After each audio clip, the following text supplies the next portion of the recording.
Good morning, everyone. It's James Bateman at the Greenwood Partnership Alliance. I'll get us started since it's now 11 a.m. See that we've had many folks already join. I'm going to kick us off briefly and then turn it over to Sarah Sears, Vice President of Strategy at the Self-Regional Healthcare System at our hospital, who's going to help facilitate our call and introduce our speakers, our local medical providers and chiefs at the hospital who are going to speak with you directly about what's happening with the COVID-19 situation, how it's affecting us in Greenwood, what it means for your companies, and how you can keep your employees and their families well and keep them at work. From the partnership side, we're working to respond to the crisis by helping our companies in need, sharing best practices with our colleagues in economic development around the upstate region of South Carolina. And we heard in the Spartanburg community that their healthcare system put on a webinar for occupational medicine such as this, and thought this would be a great idea for us to do in Greenwood. We were appreciative of Self-Regional jumping in and collaborating with us, and for them making time available to speak with our Greenwood Industry Council today, share this information directly with you.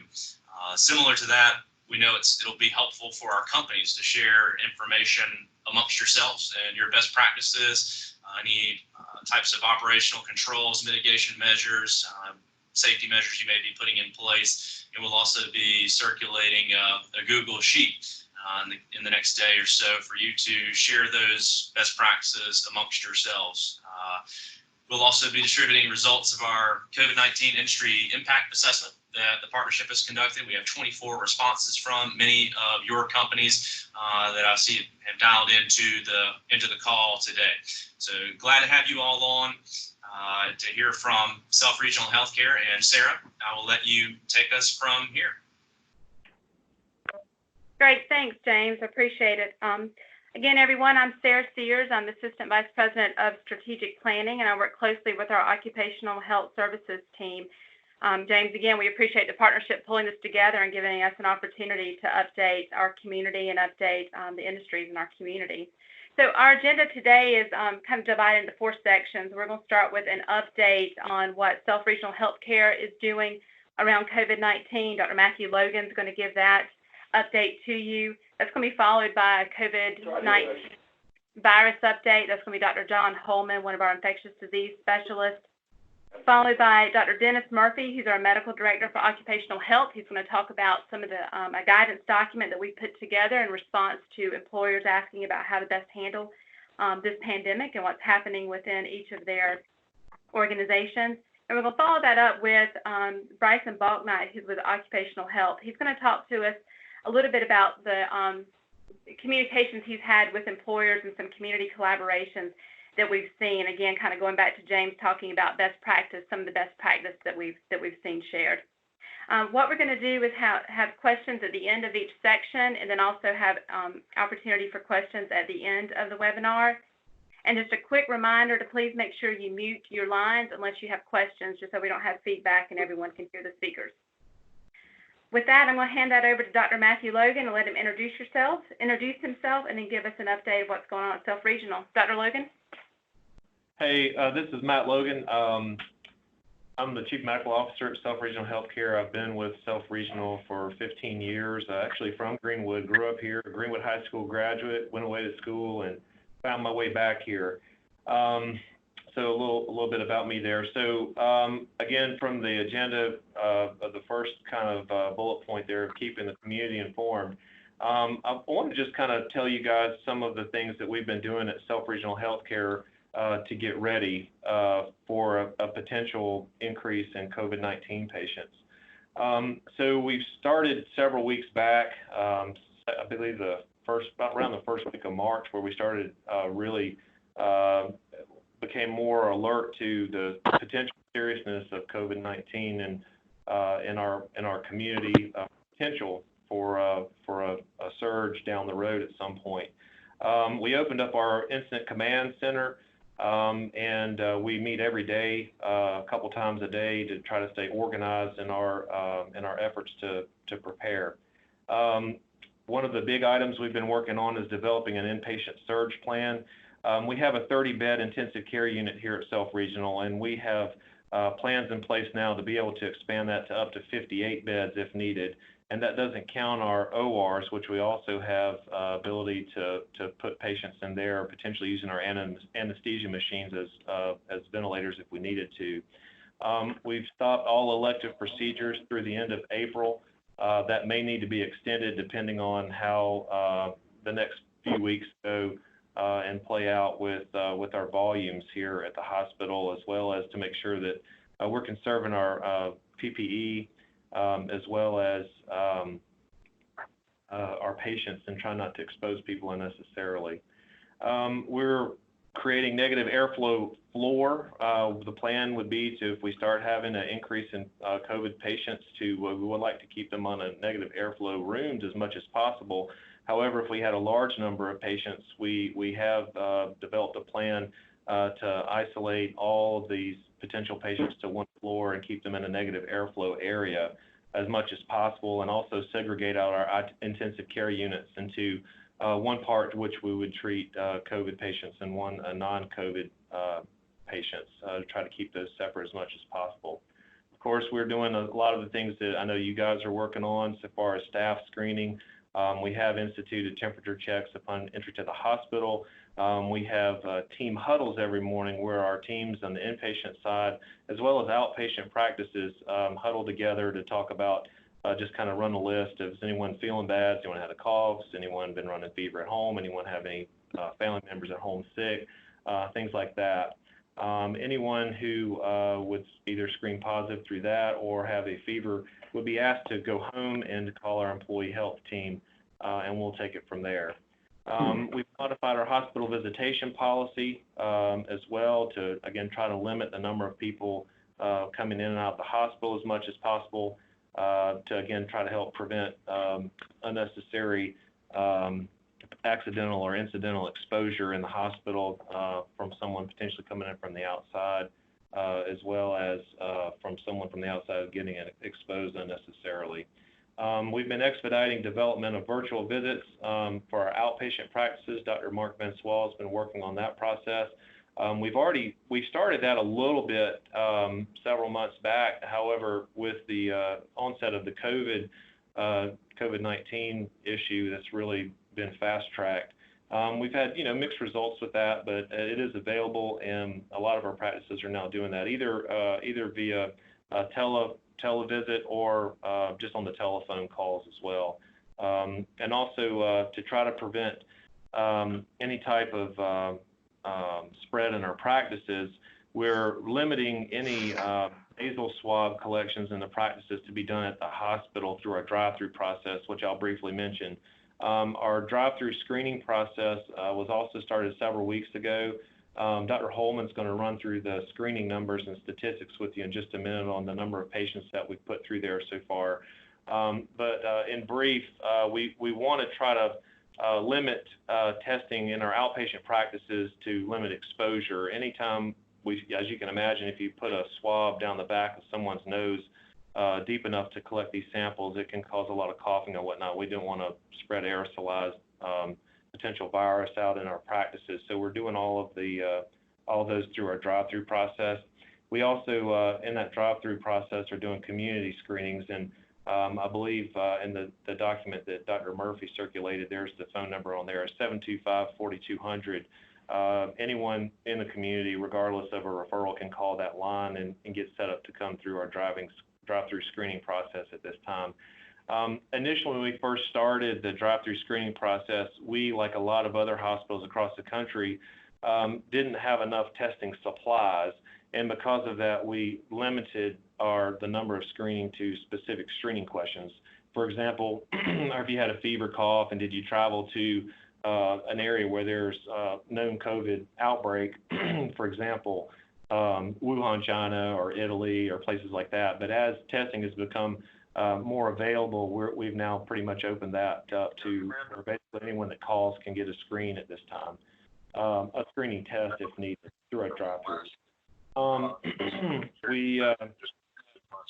Let's see, on the clinical side, we've been working to develop inpatient treatment protocols.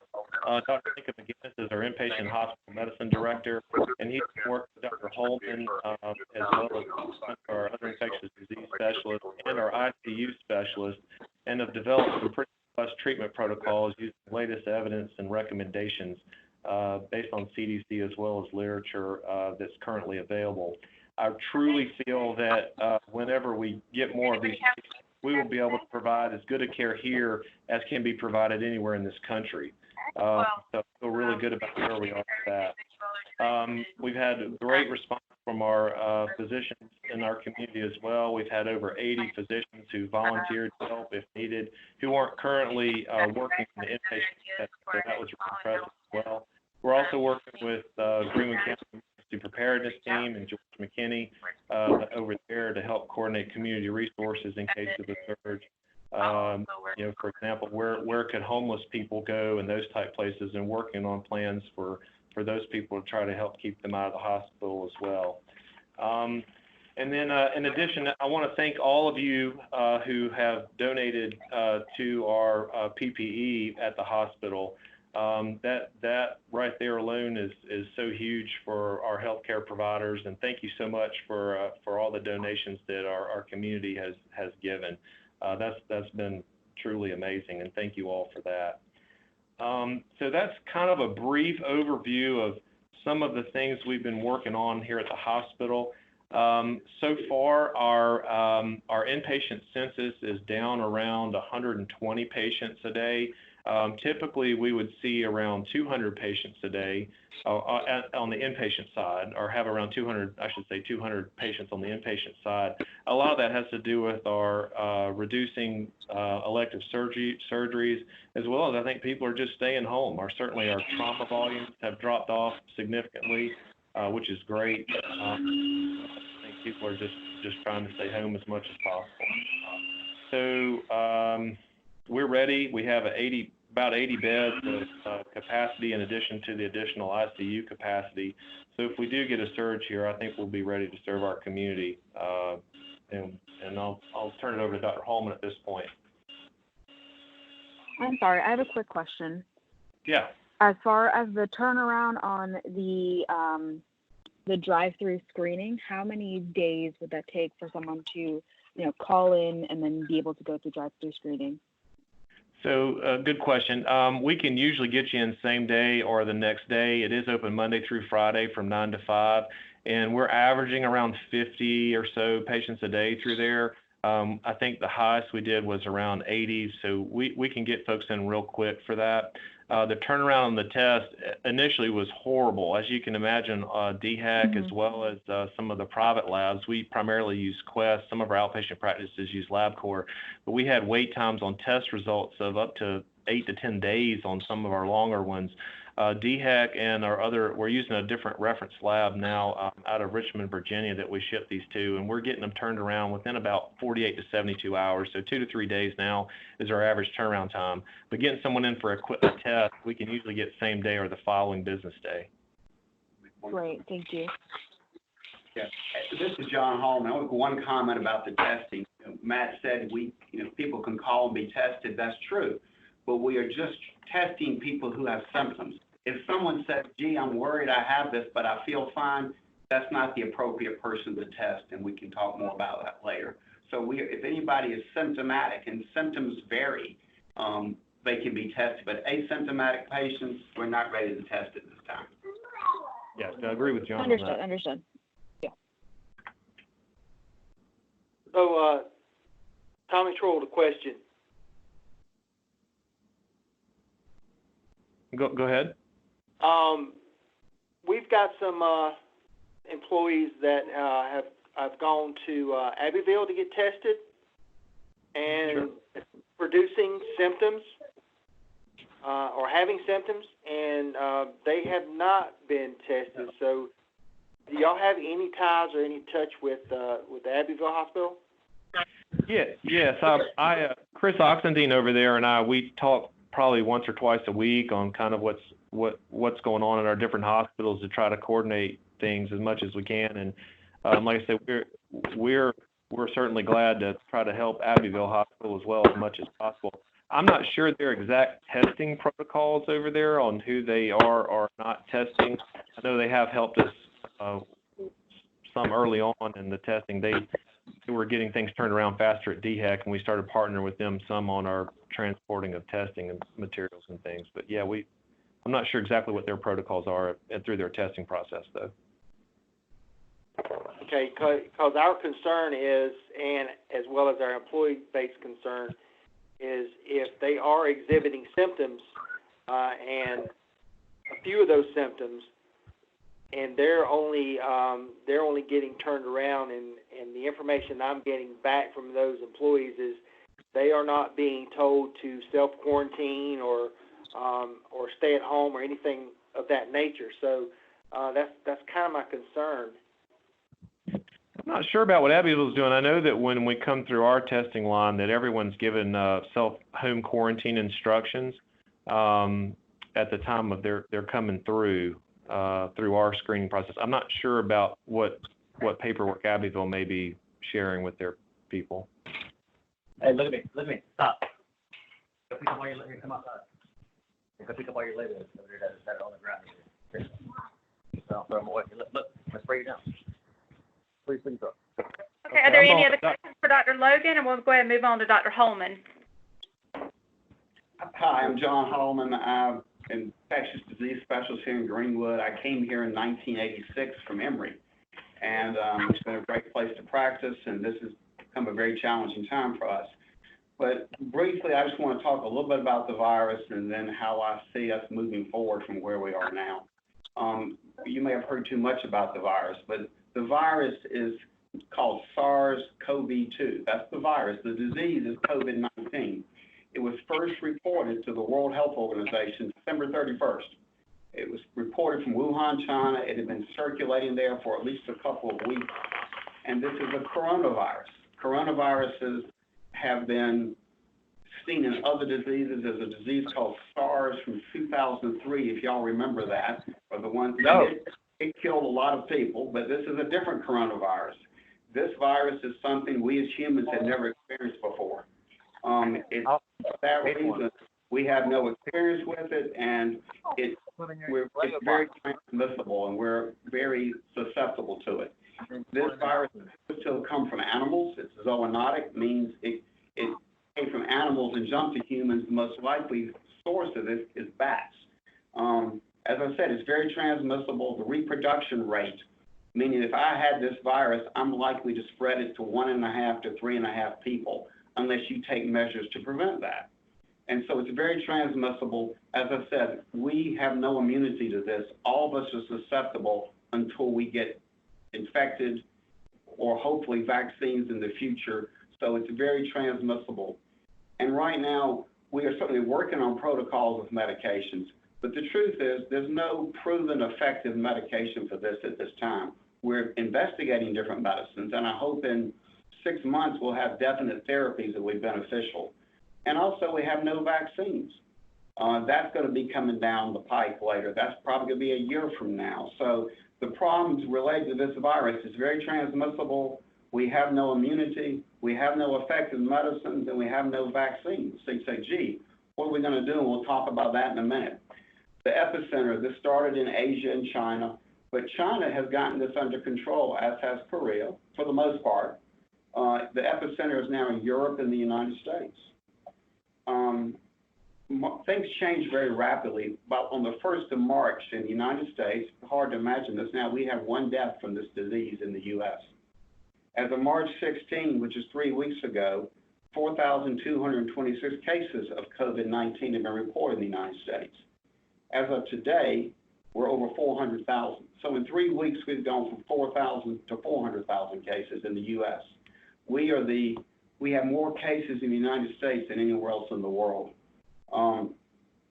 As of this morning, 12,900 deaths in the United States. Worldwide, there have been about 1.5 million people infected. That's been documented in 82,000 deaths. But country-wise, United States, Italy, Spain, France, more cases than China at this time. In South Carolina, as of this morning, DHEC was reporting 2,417 cases with 51 deaths. The most recent numbers we have from our testings are in Greenwood, 18 cases in Greenwood County. We've been testing at the test site that Matt Logan was talking about. As of this morning, we tested 719 different patients. 518 have been negative, 30 positive, but we still have 167 that are pending. So it takes, as he said, sometimes we'll get the report back the same day. That's rare. It's usually 48 to 72 hours to turn around, which I don't think is acceptable for what we're going to need for the future, but that's where we are now. Testing has been and still remains an issue that we need to do better.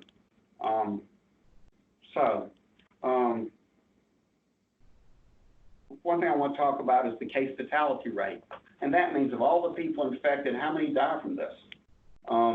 Depending on what population you're looking at, it's from anywhere from 0.2% to 7.7% of the studies that have been done. But I think when all is said and done, it's going to kill 1 to 2% of the people who get infected. And that doesn't sound like much, but if you infect 100 million people in the United States, you're killing over 1 million people unless you do things to mitigate it. 1 million deaths, huge. It's at least 10 times, maybe 20 times more lethal than seasonal flu. People try to compare it to the flu, but it's much more dangerous. And it also very much depends on age. 50 to 59-year-olds, death rate's about 1%. When you go to 60 to 69-year-olds, the death rate goes to 3%. When you go to the 70s, 70 to 79, it jumps to 12% death rate. And above 80, it's 20% death rate. So it becomes much more lethal as we get older. Other factors that increase the death rate, hypertension, diabetes, obesity, heart disease, patients on cancer treatment.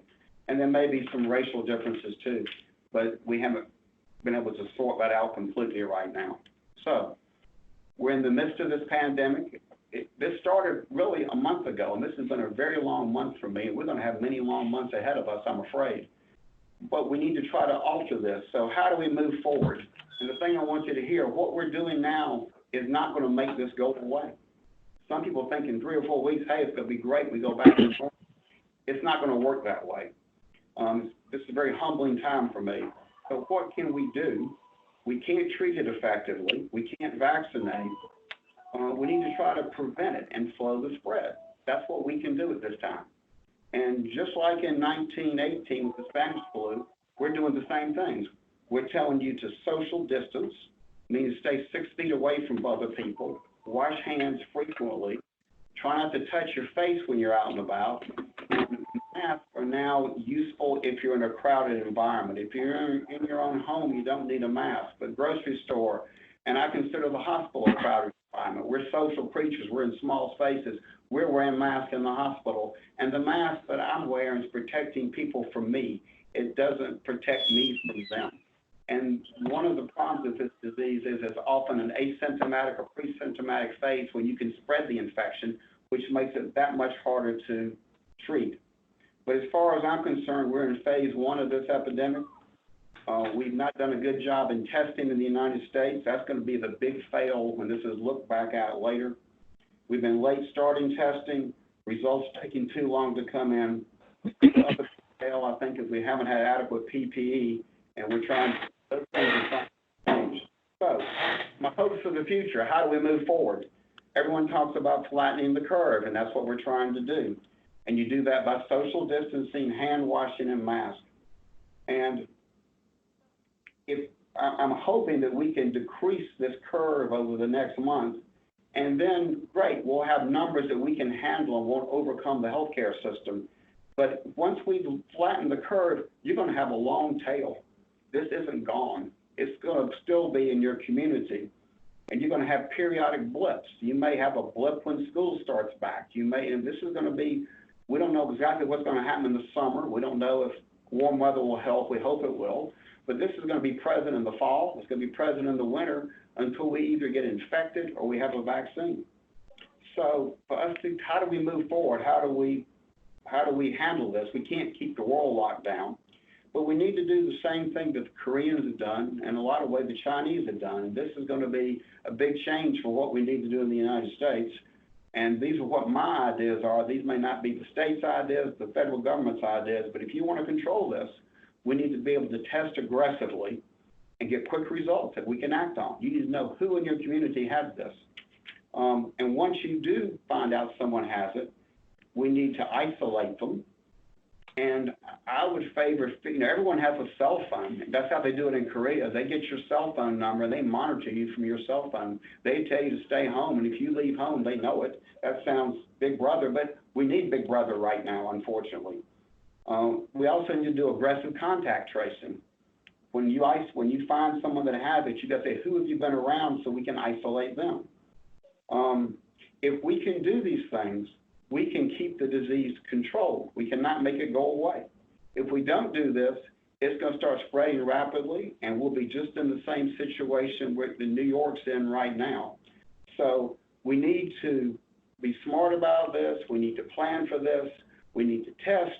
We need to do everything and isolate people so we can prevent the spread. Later, we're going to have vaccines and treatments, but we don't right now. So let's all try to do the best we can at social distancing, hand washing, and mask at the appropriate time. Thank you. When you say test aggressively, what are exactly the confines of that? So is it, I think the majority of us who are calling in from companies, we do temp screening. Is it, if someone registers high, should we recommend them for testing at that point, or is it other symptoms? Yeah, and we're going to learn more about this as time goes on. But yeah, I think if someone has a fever, you're going to send them home. I think Dr. Murphy's going to talk about this more in a minute, or I'd recommend you send them home. I think anyone that has a fever, go ahead, I'm sorry. Yeah, so send them home. Yeah, I think we already do that, but also do we recommend testing at that point, or is it once they develop other symptoms? I would recommend testing, and hopefully we'll have tests available, and hopefully we'll be able to run the test quickly. What you'd like to be able to do is send that person home, test them, and see what comes back. But we can talk about testing a long time. The tests are not perfect. The test, you can have someone who has this disease that will come back a negative test. So it's unfortunate we don't have a test that's 100% sensitive. The tests are very specific, meaning if you get a positive test, that's very unlikely to be a false positive, but we do get false negatives. We're going to have different type of testing modalities available, hopefully later this month, certainly in May, that may be more accurate. But for us to control this well, we're going to have to test aggressively, isolate people. But yeah, if you got someone with a fever that comes to your work, your employment, they should go home. They should be tested. That would be my recommendation. Absolutely. Okay, thank you. And fever for this, we picked 100.4. A lot of times when I'm seeing a patient, I don't call fever till you're about 101. These people have lower grade fever.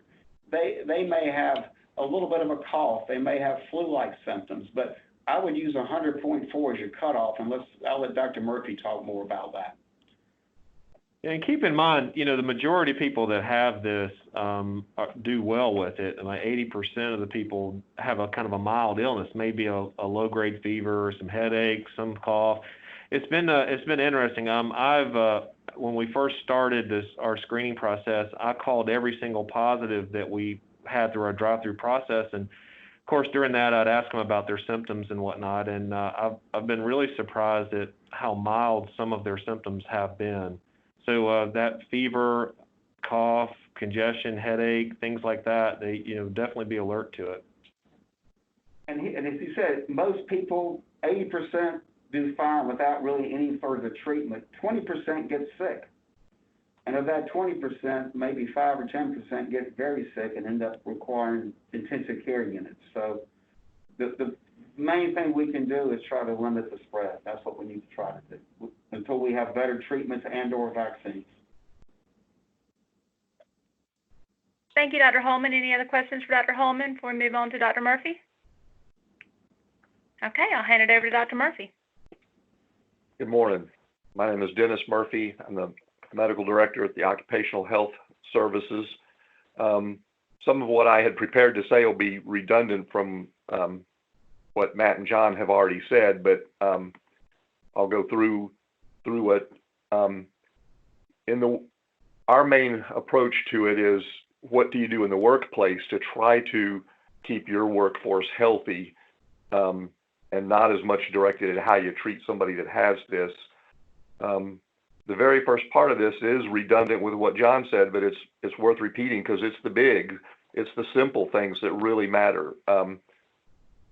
Social distancing is very important. Frequent hand washing. Don't touch your face.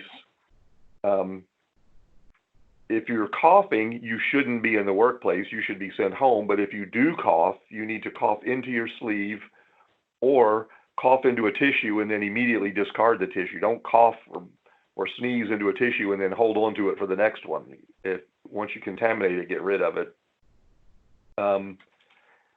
Another thing that hadn't been mentioned so far is, especially where there's a lot of people, is cleansing and sanitizing the workplace frequently. And you can do that with either Clorox wipes or hydrogen peroxide wipes, and frequently sanitize high-touch surfaces. That means desktops, countertops, telephones, your keyboard on your computer, your cell phone, light switches, your pen. In restrooms, the sink handles and the toilet flush handle and the grab bars by the toilet, anything that people are touching on a regular basis. In our offices, we actually have individuals assigned to go through the entire office and do all of that every hour. And we actually have a log. When they go through and clean all of these high-touch surfaces, then they mark on the log that they did it that hour. So frequent sanitizing of the workplace can be very helpful. I agree with John, allowing or requiring everyone to wear a mask is reasonable, but that is more effective at protecting others from them.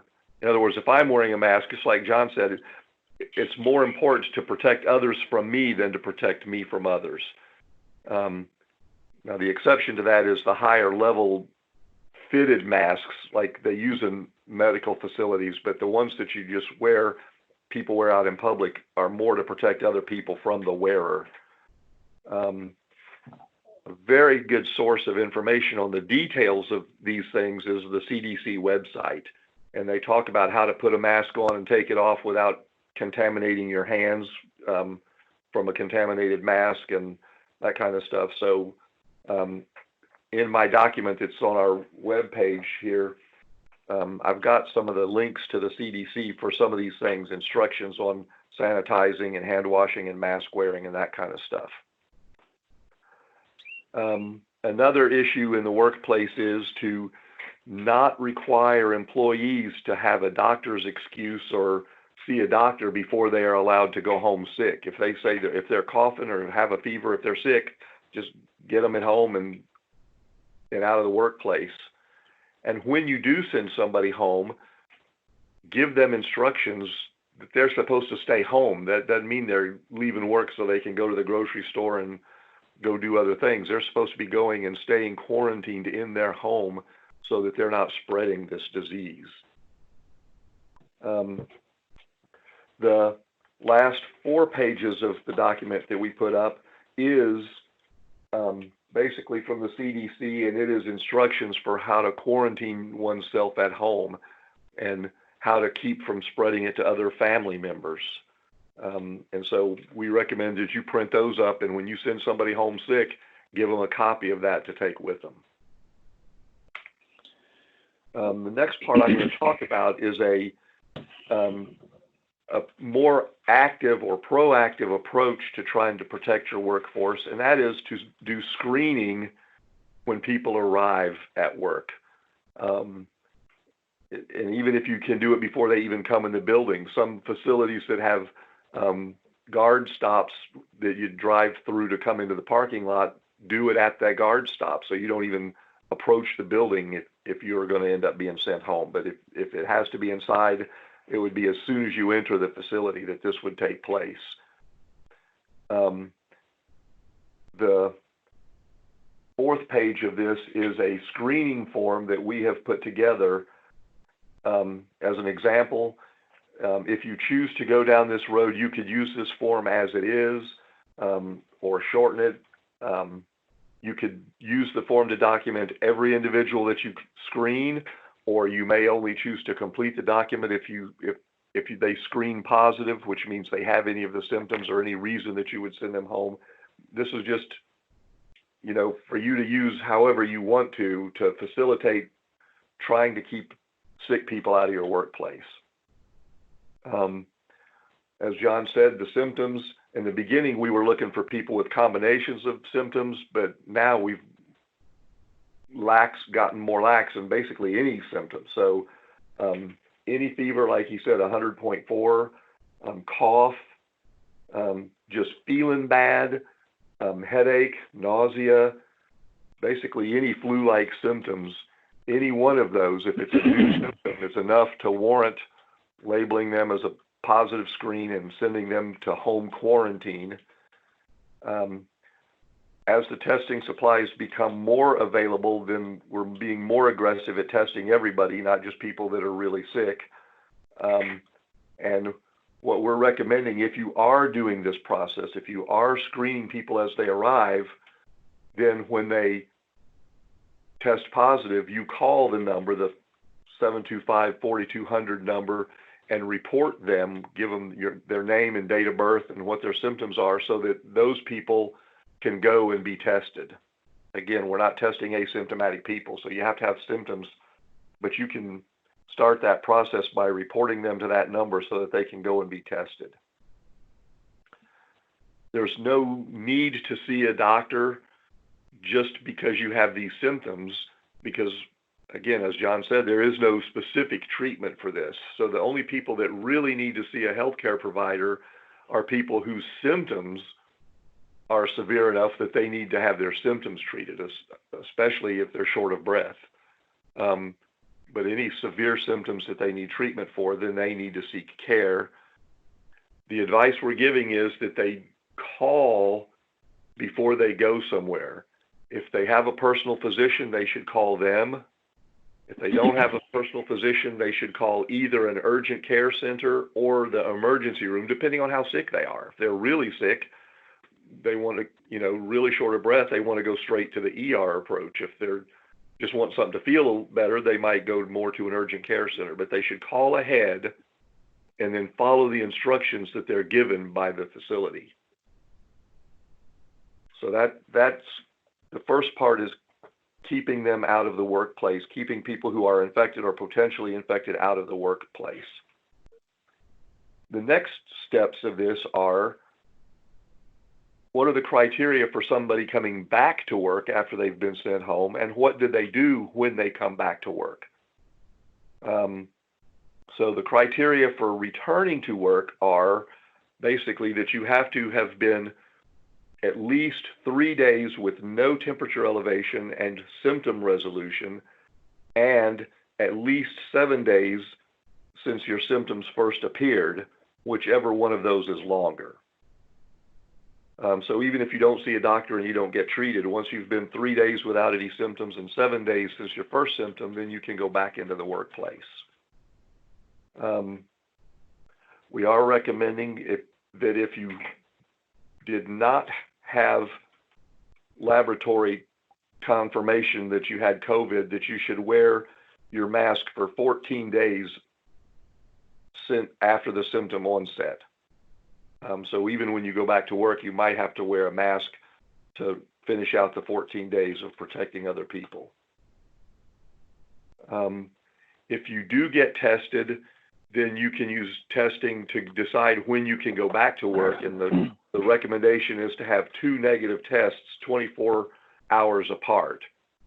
But again, depending on testing supplies, that may not be an option. So even if testing supplies aren't available, there are criteria about when you can go back to work.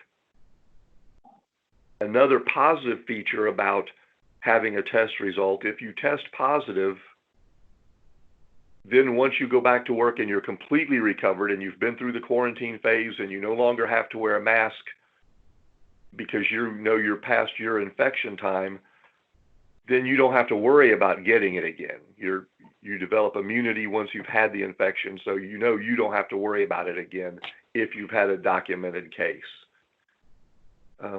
If you leave work because you have symptoms and you don't get laboratory confirmation, then even when you go back to work, you don't really know that you had the coronavirus, and so you still have to participate in the screening and the protective measures to not let yourself get exposed again. In terms of who can do this screening, we've gotten calls about, can we send hospital employees out to the workplaces to do this? It's all protocol driven. The person doing the screening isn't really making any medical decisions. They're just saying if you have symptoms, you're positive, and if your temp's over 100.4, you're positive. So there's no medical decision making going on. So really anybody in your workplace can do this. You can designate the people that are going to do this screening, and it doesn't have to be medically trained individuals. If you do have people with any kind of medical training, if you have first responders who have received training, it might make sense to use those people, but really anybody that has studied these rules and recommendations that are laid out here, you can have anybody in your employment doing this operation. Again, the CDC website is a good source for getting information about how to go about this, but there's a brief description of it here that you do not have to wear masks and gowns and gloves and stuff to do this screening. You just, frequent hand washing between, if you touch another person, you want to wash your hands, and just the basic precautions that we've already gone over. If the best way to check temperatures on site, if you have or can get, are the infrared thermometers that you just scan on the forehead or over the temporal artery so that nothing touches that person. So contamination isn't an issue.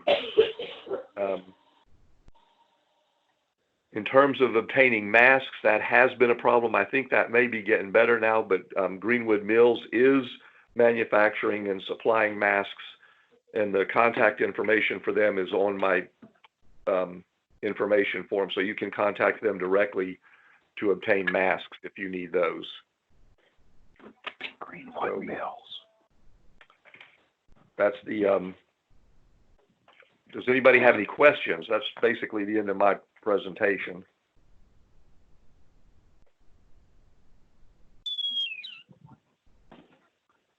Okay, without any questions, we're going to hand it over to Bryson Baltnut. We'll let him introduce himself. He's going to talk a little bit more about some of the collaborations and best practices with some of the employers that we've seen. Good morning, everyone. As Sarah mentioned, my name is Bryson Baltnut, and I am the employer liaison here in the Occupational Health Office. Occupational Health is proud to be the health partner of so many of the organizations that are represented on this call today and others in our community. As Dr. Murphy mentioned, Occupational Health is here to be a resource for you. If there's any questions you have, please reach out to our office. I also want to highlight some of the collaborations that I'm proud that have formed as a result of the recent events between local businesses. We've been able to connect various organizations with each other to provide additional resources and insight on how their group is handling things, and we really appreciate that collaboration. For example, after Lonza implemented their employee screening process, they were willing to share their contact information with others, and we're happy to talk to them about what worked and what didn't work in this process. Carolina Pride shared our office information with another company who then reached out to us to have some of their questions answered. On behalf of Occupational Health, I would like to say thank you to everyone for working together as a business community to help each other out and for getting others connected with our offices. Also, as Dr. Logan mentioned earlier, I would also like to take this opportunity to thank the numerous businesses, organizations, and individuals who have made generous donations to the hospital with the supplies in this time of need. We really appreciate everything that everyone has done. With information and developments, recommendations all changing so rapidly, We want to make sure you all are up to date with the most current and up-to-date information. SCDHEC and CDC are also keeping their websites updated with current information. Those direct links are now displayed on the screen. Prior to this call, I believe James shared a copy of the screening process that Dr. Murphy shared and the home quarantine instructions. We've also posted that information on our webpage under self-regional/employer COVID info. As I mentioned earlier, Occupational Health is happy to serve as a resource for your organizations. Any questions that you have, if you're needing guidance, recommendations, or whatever the case may be, please make sure you reach out to our office. Our contact information is listed here.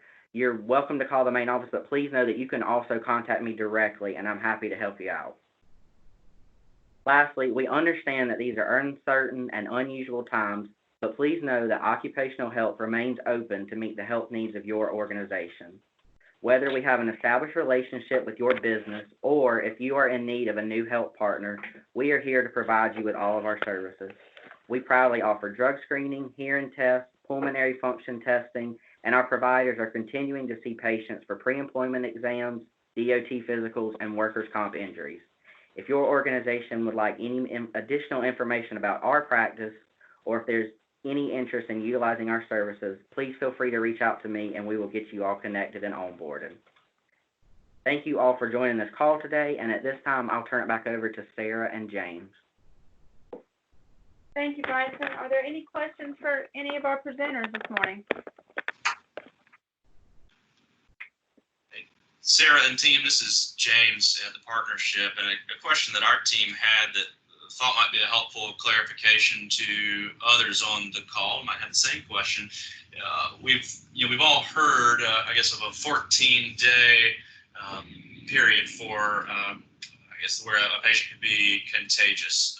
But heard on the call, I think either 7 days after the first symptom or 3 days after the last symptom, that someone could return to the workplace. So, anyone clarify for us, I guess, how long is someone contagious, and what's those rule of thumbs? Does that apply to someone that has had a test or hasn't had a test? How are we making those judgments? Yeah, this is John Hallman, and it does sound a little confusing, and you're talking two separate issues, and I want to explain them. If you are exposed to someone who has this, you need to go out for 14 days because the incubation period, if I'm exposed to someone who has this, I have the potential of getting sick anywhere from really 2 to 12 and a half days after I'm with them. So that's what the guidelines say. You go out for 14 days. If you're well at 14 days, you didn't get it. Okay. So that's an exposure. That doesn't mean you're sick. And what's odd, if you have the infection, some people have a very mild infection. We're saying the minimum, this would be the minimum. If someone has I have a little bit of fever, I'm achy, I have a runny nose, and you test positive, some of those people get well rather quickly. Like I said, 80% of people don't get very sick with this. It's the 20% you see on the TV that get terribly sick. So if you have a mild infection, the CDC says you have to be out at least a week, okay? But that's the minimum, but that would assume that for 72 hours, those last 3 days, you were afebrile and your symptoms had essentially resolved. So you have the potential for coming back a week to 10 days with a diagnosis. But I think a lot of people will be out longer than that. A lot of people may be out 2-3 weeks. If you're exposed, you're out 14 days if you don't get sick. Does that answer your question? Yes, I think so. Thank you for making sense of my confusing question. So, and just so that everyone is clear, if someone knows for a fact that they have been exposed, then they home quarantine for 14 days. Yes. And exposure, but other thing with that, exposure doesn't mean you walk by someone that had it. Exposure really means that you had close contact with somebody within 6 feet for, I think DHEC defines it basically as 10 minutes. So if someone is in the same job as you and they're in an office and they're down the hall from you and you walk by them and say hello, that's not considered an exposure. And that, it gets sticky. But if you're truly exposed, you need to go home 14 days. Understood. And then 7 to 10 days for anyone that is experiencing symptoms That test positive and has very mild symptoms, they potentially could come back in 7 to 10 days, potentially. I think a lot of people will be longer than that. That would be the minimum. CDC says a minimum of a week from the diagnosis, and that assumes that your symptoms are mild and the last 3 days you're symptom-free. Then you're able to come back in a week. But we would still recommend if someone does come back, wear a mask for another week after that. And that's still, this is a moving target. This may change, but I'm just giving you what the latest from the, and we added the mask here. Everyone's wearing masks here now in the hospital. Okay, so that we've taken care of that. But if you're in a work environment that people don't wear a mask and you came back, I would recommend that they wear a mask for a minimum of 14 days from the time they were exposed, even if they're allowed to come back to work earlier. And that's my recommendation. That's not CDC. Okay? Thank you, Dr. Holman, for the clarification and for your recommendations. I think that's helpful to many on this call who are in a human resources function that are faced with these decisions for their entire plant, but also on a case-by-case basis, deciding when employees are working, when can they return to work, are they being sent home for how long, as it's affecting people's pay and decisions that are being made. So thank you for that information. And Dr. Murphy in occupational health will be your main resource for this, I think, because this target may change. So as time goes on, he can update you on the latest recommendations. Absolutely.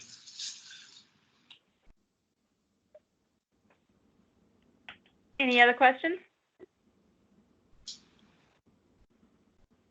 If not, James, we're going to hand it back over to you. I do believe there's been some requests for the PowerPoint that was shared. I believe, James, you've got a copy of that you're going to distribute to the participants. Yes, Sarah, thank you. I will distribute a copy of the PowerPoint presentation that you've seen here today on the webinar. That includes the links that were on the PowerPoint, the contact information for self-screening hotline, their occupational health services team that you heard from today, as well for any follow-up questions that our companies have and want to get in direct contact.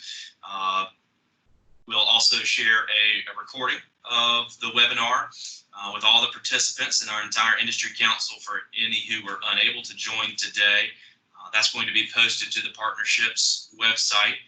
We're also going to send that out to all Partnership Alliance investors.